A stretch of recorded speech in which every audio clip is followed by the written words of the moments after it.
Прототип беспилотного автомобиля Cedric, разработанного немецким концерном Volkswagen, представили в Дубае посетителям Cityscape Global, ежегодной выставке, посвященной градостроению и недвижимости.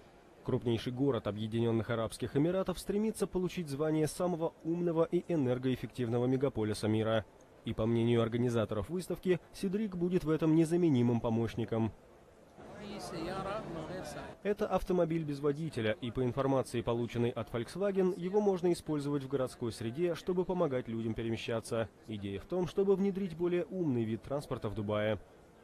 В автомобиле могут одновременно находиться до 4 пассажиров. Как утверждают представители Volkswagen, им даже не требуется уметь управлять машиной. От рулевого колеса, педалей и приборной доски разработчики решили отказаться, что позволило значительно уменьшить размер транспортного средства.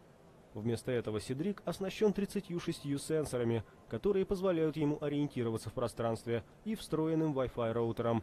Управляется автомобиль голосовыми командами. Кроме того, дизайн машины может изменяться в зависимости от пожеланий заказчиков.